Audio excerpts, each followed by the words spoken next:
맞습니다. 이게 이제 청문회를 보면서 좀 느끼는 소회부터 먼저 좀 말씀을 드리고 질의를 했으면 좋겠는데요. 청문회 제도가 우리가 이제 장관을 잘할 사람인지 아닌지를 판단하는 그런 청문회인데, 지금 보면 이제 도덕성 검증도 중요하죠. 그리고 업무 능력이나 정책 검증도 이루어져야 되는데, 이게 도덕성 검증하고 업무 능력, 정책 검증이 좀 분리될 필요가 있겠다, 이런 좀 느낌이 났습니다. 우리가 도덕군자를 장관으로 뽑자는 게 아니지 않습니까? 그렇다면 도덕성 검증 과정에서 실제 어떤 문제들이 있었고, 이게 업무 능력에 정말 문제가 있는지를 판단하는 기준 정도가 될 텐데, 그 부분은 가능하면은 뭐 경기도에 사는 것처럼 비공개로 한번 하고, 그리고 도덕성에 여러 가지 좀 한결이 있다 하더라도 업무 능력에 문제가 없다고 하면 공개적으로 정책 검증을 하는 그런 방식이 어떨까 싶긴 합니다. 근데 어쨌든 오늘 청문회에서 너무 좀 이렇게 그 창피주기나 망신주기, 뭐 인격적인 모욕주기 이런 청문회가 안 됐으면 좋겠다는 바람은 좀 있습니다. 표현이나 이런 부분에서 그런 바람을 말씀드리면서 좀 질문을 드리겠습니다. 지금 계속 의원님들께서 질의하시는 게 이제 그 정여와 관련해서는 제가 볼 때는 세 가지가 있는 것 같습니다. 하나는 정여 과정에서 세금을 다 내셨다고 하는데, 그렇다 하지만 어쨌든 이게 우리 서민들의 정서와는 거리가 있는 건 좀 사실인 것 같습니다. 그러니까 세금의 문제가 아니라 어린 자녀에게 그에게 정여가 이루어졌다는 그 자체가 서민들의 좀 상대적 박탈감이라든지 그런 좀 상식과의 거리, 이런 부분들이 아무래도 국민들로부터는 좀 따가운 비판의 소지가 있는 거 아닌가 싶습니다. 그 부분은 후보께서 좀 겸허하게 받아들이실 필요가 있다, 이렇게 생각을 하고요. 네, 그렇습니다. 네. 제 누구보다도 지금 가슴이 아픕니다. 제가 항상 그 주장을 했던 우리 중소기업, 소상공인 자영업자들이 저로 인해서 실망했을 것을 생각을 하면 네. 너무나 죄송하게 생각합니다. 알겠습니다. 근데 우리가 이제 따져봐야 될 건 사실관계입니다. 그러니까 정여 과정에서 정말로 이런 좀 비슷한 상황에서 일반적으로 상속이나 정여가 이루어질 때 그 세금 납부한 것과 비교했을 때 진짜 이게 적게 내기 위해서 꼼수를 부린 건지 하는 데 대해서는 그건 객관적인 팩트의 문제라고 생각이 드는데요. 지금 내용을 보게 되면은 전체 실거래가 정여액이 37억 5천만 원, 그리고 세금을 11억 1,500만 원을 내셨고, 그 중에 정여세를 9억 9천만 원을 내셨습니다. 홍 후보자님 가족들이. 그러니까 실효세율로 약 26.5% 정도 되고요. 근데 이게 국세청에서 낸 자료 중에 최근 9년 동안 재산을 정여했던 사람들 중에 상위 10%의 사람들이 정여세를 평균 얼마나 냈는지를 보니까 실효세율이 16.6%입니다. 그러니까 일반적으로 다른 사람들이 내는 세금보다는 실제로 이번 과정에서 더 내신 건 맞는 것 같아요. 그래서 이게 정여 과정에서 뭐 세금을 적게 내기 위해서 꼼수를 부리고 이런 차원은 아닌 것 같고요.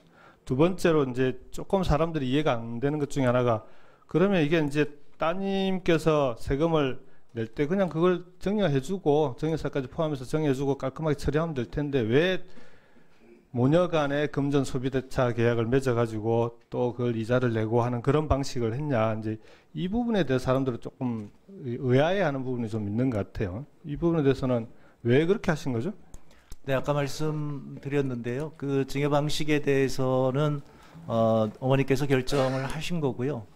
그리고 나서 최대한 증여세를 내달라고 요청을 했더니 이런 방식을 사용한 것 같습니다. 그런데 그 취지는 아직 그 미성년자이기 때문에 현금을 다루기가 쉽지 그렇죠. 않으니, 향후에 임대소득이 계속 들어올 텐데 그게 그대로 그냥 재산으로 돼서 네, 딸한테 가는 걸 그것보다는 이런 방식으로 해서 네, 차라리 이제 상속세, 정여세를 그대로 계속 내게끔 하는 방식을 택했다, 이런 네, 취지이신 맞습니다. 거죠? 그래서 실제로 지금 이게 매년 회계 처리를 해야 되는 상황이기 때문에, 그리고 이게 이제 매년 연말에 정산을 하죠. 임대소득이라고 하는 게 네, 계속 매년, 네. 사업자들 간에 정산을 하는데, 그걸 이제 그런 방식으로 정여세는 일찍 내야 되니까 빌려서 내고, 그다음 연말에 이제 정산하면서 한 번씩 갚겠다, 이런 취지인 거죠.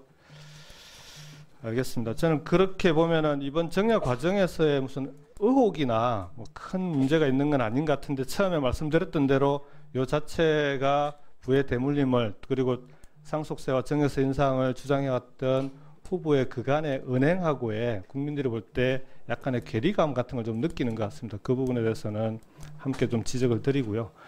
근데 주장을 해오셨는데 그리고 19대 국회에서 이걸 추진도 하셨잖아요. 왜 안 됐죠? 네, 당시 정부 여당에서 반대를 했기 때문에 안 됐는데요. 저는 앞으로도 이 상속증여세 인상은 꾸준히 추진을 해야 된다고 생각을 합니다. 그것이 우리 경제의 건전한 성장을 위해서 꼭 필요하다고 생각을 합니다. 예, 김경수 의원님 수고하셨습니다. 한결이 있다더라도 업무 능력에 문제가 없다고 하면 공개적으로 정책 검증을 하는 그런 방식이 어떨까 싶긴 합니다. 근데 어쨌든 오늘 청문회에서 너무 좀 이렇게 그 창피주기나 망신주기, 뭐 인격적인 모욕주기 이런 청문회가 안 됐으면 좋겠다는 바람은 좀 있습니다. 표현이나 이런 부분에서 그런 바람을 말씀드리면서 좀 질문을 드리겠습니다. 지금 계속 의원님들께서 질의하시는 게 이제 그 정여와 관련해서는 제가 볼 때는 세 가지가 있는 것 같습니다. 하나는 정여 과정에서 세금을 다 내셨다고 하는데 그렇다 하지만 어쨌든 이게 우리 서민들의 정서와는 거리가 있는 건 좀 사실인 것 같습니다. 그러니까 세금의 문제가 아니라 어린 자녀에게 그에게 정여가 이루어졌다는 그 자체가 많습니다. 이게 이제 청문회를 보면서 좀 느끼는 소회부터 먼저 좀 말씀을 드리고 질의를 했으면 좋겠는데요. 청문회 제도가 우리가 이제 장관을 잘할 사람인지 아닌지를 판단하는 그런 청문회인데 지금 보면 이제 도덕성 검증도 중요하죠. 그리고 업무 능력이나 정책 검증도 이루어져야 되는데 이게 도덕성 검증하고 업무 능력 정책 검증이 좀 분리될 필요가 있겠다 이런 좀 느낌이 났습니다. 우리가 도덕군자를 장관으로 뽑자는 게 아니지 않습니까? 그렇다면 도덕성 검증 과정에서 실제 어떤 문제들이 있었고 이게 업무 능력에 정말 문제가 있는지를 판단하는 기준 정도가 될 텐데 그 부분은 가능하면은 뭐 경기도 의회에 사는 것처럼 비공개로 한번 하고 그리고 도덕성에 여러 가지 좀 서민들의 좀 상대적 박탈감이라든지 그런 좀 상식과의 거리 이런 부분들이 아무래도 국민들로부터는 좀 따가운 비판의 소지가 있는 거 아닌가 싶습니다. 그 부분은 후보께서 좀 겸허하게 받아들이실 필요가 있다 이렇게 생각을 하고요.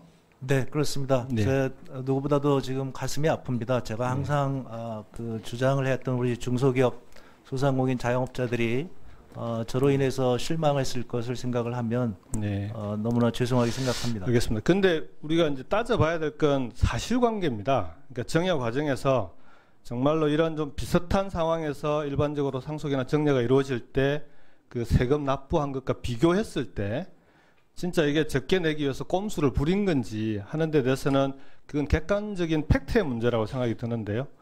지금 내용을 보게 되면은 전체 실거래가 정여액이 37억 5천만 원, 그리고 세금을 11억 1,500만 원을 내셨고 그 중에 정여세를 9억 9천만 원을 내셨습니다. 홍 후보자님 가족들이. 그러니까 실효세율로 약 26.5% 정도 되고요. 근데 이게 국세청에서 낸 자료 중에 최근 9년 동안 재산을 정여했던 사람들 중에 상위 10%의 사람들이 정여세를 평균 얼마나 냈는지를 보니까 실효세율이 16.6%입니다. 그러니까 일반적으로 다른 사람들이 내는 세금보다는 실제로 이번 과정에서 더 내신 건 맞는 것 같아요. 그래서 이게 정여 과정에서 뭐 세금을 적게 내기 위해서 꼼수를 부리고 이런 차원은 아닌 것 같고요. 두 번째로 이제 조금 사람들이 이해가 안 되는 것 중에 하나가 그러면 이게 이제 따님께서 세금을 낼 때 그냥 그걸 정여해주고 정여세까지 포함해서 정여해주고 깔끔하게 처리하면 될 텐데 왜 모녀간의 금전 소비대차 계약을 맺어가지고 또 그걸 이자를 내고 하는 그런 방식을 했냐. 이제 이 부분에 대해서 사람들은 조금 의아해하는 부분이 좀 있는 것 같아요. 이 부분에 대해서는 왜 그렇게 하신 거죠? 네, 아까 말씀드렸는데요. 그 증여 방식에 대해서는 어머니께서 결정을 하신 거고요. 그리고 나서 최대한 증여세를 내달라고 요청을 했더니 이런 방식을 사용한 것 같습니다. 그런데 그 취지는 아직 그 미성년자이기 때문에 현금을 다루기가 쉽지 그렇죠. 않으니 향후에 임대소득이 계속 들어올 텐데 그게 그대로 그냥 재산으로 돼서 네. 딸한테 가는 걸 차라리 그것보다는 이런 방식